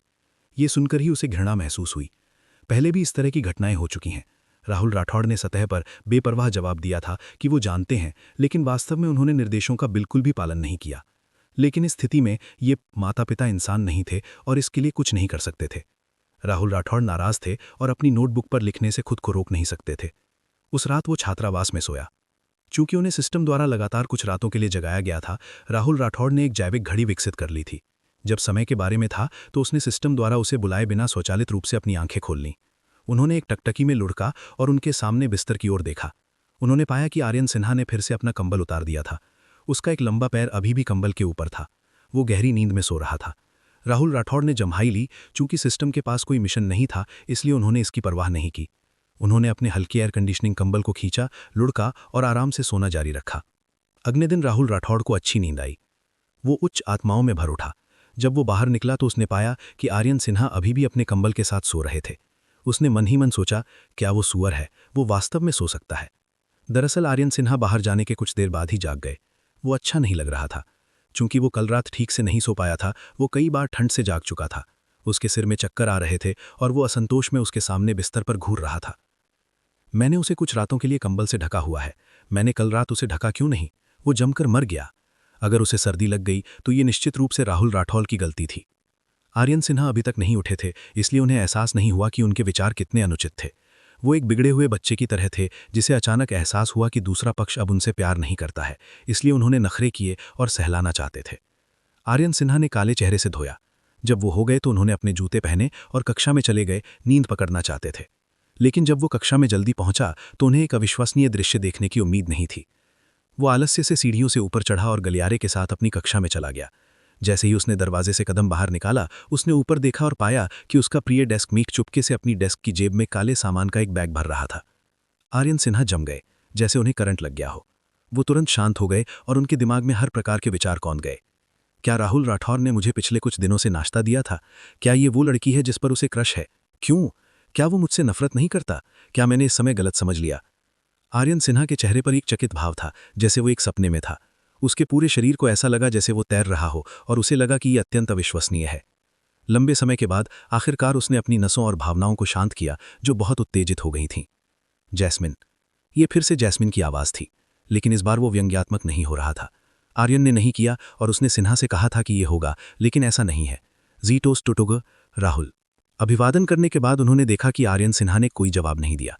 जैस्मिन को उठते ही आर्यन सिन्हा का बुरा गुस्सा याद आ गया। उसने फंसने से बचने के लिए अपना हाथ पीछे खींच लिया। आर्यन सिन्हा ने अचानक कहा, आपने कहा था कि मेरी टेबल पर नाश्ता उस लड़की ने रखा है जिसे मुझ पर क्रश है ना? जैस्मिन उलझन में थी। उसने अचानक ये बात क्यों उठाई? लेकिन फिर भी उसने जवाब दिया, बिना किसी कारण के आपके लिए और कौन नाश्ता खरीदेगा? उसने आर्यन सिन्हा की ओर देखा, उसके जारी रखने का इंतजार कर रही थी, लेकिन आर्यन सिन्हा ने अपने होंठ भींच लिए और वो अपनी सीट पर वापस चले गए। जैस्मिन अवाक रह गई। ये क्या था? क्या वो ये दिखाने की कोशिश कर रहा था कि उसके कई प्रशंसक हैं? इस बार आर्यन सिन्हा बैठ गए। उन्होंने राहुल राठौड़ की उपेक्षा नहीं की, जैसा कि वो आमतौर पर करते थे। इसके बजाय उन्होंने उनसे बात करने की पहल की। राहुल राठौड़, आप नाश्ते में क्या चाहते हैं? राहुल राठौड़ ने भवें सिकोड़ी और अजीब तरह से उसे देखने लगे। उन्हें ऐसा लग रहा था जैसे वो एक मानसिक रोगी को देख रहे हों जो अपनी दवा लेना भूल गया हो। उन्होंने ठंडे स्वर में उत्तर दिया, चावल नूडल रोल। आर्यन सिन्हा ने राहुल राठौड़ की जेब से भरे हुए चिकन का बैग निकाला। फिर उन्होंने लापरवाही से कहा, आज ये चिपकने वाला चावल चिकन है, ये मेरा पसंदीदा है। राहुल राठौड़ ने बिना किसी दिलचस्पी के फ्लैट ओं कहा। वो बस उस पर अपनी आंखें घुमाना चाहता था। इसका उससे क्या लेना देना था? आर्यन सिन्हा ने फिर पूछा, आप ग्लूटेनस राइस चिकन क्यों नहीं खाते? राहुल राठौड़ थोड़े अधीर हो गए। मैंने इसे कल खाया था, वे बहुत तेलिए थे। आर्यन सिन्हा को लगा कि उनकी प्राथमिकताएं समान है। राहुल राठौड़ को ग्लूटेनस राइस चिकन पसंद था, लेकिन जब उन्होंने नाश्ता खरीदा तो उन्होंने जानबूझकर कुछ अलग खरीदा। जाहिर है वो नहीं चाहते थे कि दूसरों को पता चले, लेकिन क्यों? राहुल राठौड़ ने उनके लिए नाश्ता क्यों खरीदा? वो चौंक गए और उत्सुक थे। ये एक काट की बिल्ली की तरह था जो उसके दिल पर खरोंच रहा था। वो वास्तव में जानना चाहता था।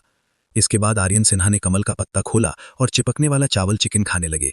चिपकने वाले चावल और चिकन के भराव की खुशबू हवा में फैल गई। ये बहुत लुभावना था। इस बार राहुल राठौड़ के चौंक जाने की बारी थी। क्या वो हमेशा इसे नहीं खाता था? आज उसने अचानक ऐसा क्यों किया? शाहिल बिष्ट ने कुछ बेवकूफ़ी की थी, इसलिए वो गलियारे में रेलिंग पर झुक गया और आह भरी। वो ऐसा लग रहा था जैसे उसके पास जीने के लिए कुछ भी नहीं है। उन्हें आखिरी सेल्फ स्टडी क्लास के बारे में बात करनी थी। शाहिल बिष्ट खिड़की के पास बैठा था और खुशी से अपने फोन से खेल रहा था। लेकिन जैसे ही सूरज आगे बढ़ा, चमकदार धूप कांच के माध्यम से चमकने लगी और फोन ने प्रकाश को परावर्तित किया। वो स्क्रीन को स्पष्ट रूप से नहीं देख सकता था और इसने उसे लगभग अंधा कर दिया। इसलिए उसने एक शानदार विचार के बारे में सोचा। उसने यादृच्छिक रूप से एक पाठ्य पुस्तक निकाली, आखिरी खाली पृष्ठ को फाड़ दिया और किसी से टेप का एक टुकड़ा उधार लिया। सूर्य के प्रकाश को रोकने के लिए इसे खिड़की पर चिपकाने की योजना बनाई। ये महसूस करते हुए कि कागज का एक टुकड़ा बहुत पतला है, उसने जानबूझकर 2 और टुकड़े फाड़ दिए और उन्हें एक साथ ढेर कर दिया। फिर एक सनक पर उसने पेन लिया और उस पर एक मुस्कुराता हुआ चेहरा बनाया। थोड़ी देर तक अपने स्वयं के ड्राइंग कौशल की प्रशंसा करने के बाद उसने संतुष्टि में कागज को अपने सिर के ऊपर चिपका दिया। फिर वो खेल खेलने पर ध्यान केंद्रित करने लगे। उनका खून उबल रहा था और उनकी आंखें चमक रही थीं। 2 राउंड के बाद जैसे ही वो खुद का आनंद ले रहे थे, उन्होंने अचानक एक मंद दस्तक की आवाज सुनी। वो इस पर ध्यान नहीं देना चाहते थे, लेकिन दस्तक तेज और अधिक आग्रही हो गई। तभी उन्होंने अधीरता से घूर कर देखा और खिड़की के बाहर खड़े एक व्यक्ति को देखा। उस व्यक्ति का चेहरा उसके द्वारा बनाए गए मुस्कुराते हुए चेहरे से अवरुद्ध हो गया था, जैसे कि उसने एक मूर्खतापूर्ण मुखौटा पहना हो। शाहिल बिष्ट चौंक गए और अचानक वन्य तरीके से हंस पड़े। उन्होंने अशिष्टता से कहा, हा हा हा, बड़ा बेवकूफ। अगले ही पल मुस्कुराते हुए चेहरे के पीछे के व्यक्ति ने अपने शरीर को झुका लिया। उसके बड़े पेट के ऊपर एक बहुत ही परिचित गोल चेहरा था, शिक्षण निदेशक। शाहिल बिष्ट चौंक गए और उन्होंने निदेशक राजेंद्र की गंभीर आंखों की ओर देखा और उनकी मुस्कुराहट धीरे धीरे गायब हो गई। उन्होंने कड़वे चेहरे के साथ हार स्वीकार की। मैं एक बड़ा बेवकूफ हूं। इस कठोर परिवर्तन ने पूरी कक्षा को हंसी में उड़ा दिया। उसे कोई चेहरा नहीं दिया, उसके दुर्भाग्य पर खुशी व्यक्त की। निदेशक राजेंद्र ने उसकी ओर देखा, फिर मेज पर रखे उनके फोन को देखा और निर्दयता से उसे खिड़की खोलने को कहा। शाहिल बिष्ट ने देखा कि वो जीतने वाले हैं, इसलिए वो हार मानने को तैयार नहीं थे। उन्होंने अपनी गर्दन कड़ी कर ली और अपना सिर हिलाया। निदेशक राजेंद्र और भी नाराज थे। वो आगे बढ़े और सामने के दरवाजे से कक्षा में प्रवेश किया। वो एक हवा के झोंके की तरह शाहिल बिष्ट की सीट पर पहुंचे और फोन छीन लिया। कक्षा में अपने फोन के साथ खेलना जब्त कर लिया गया। शाहिल बिष्ट दंग रह गए। अगले ही पल उन्होंने ऐसे भाव दिखाए जैसे उन्होंने अपने माता पिता को खो दिया हो। उन्होंने निदेशक राजेंद्र की बाह को गले लगाया और शोक से रोने लगे। मत करो निदेशक, मैं आपसे प्रार्थना करता हूं, ये मेरा जीवन है, आप वास्तव में इसे दूर नहीं ले जा सकते।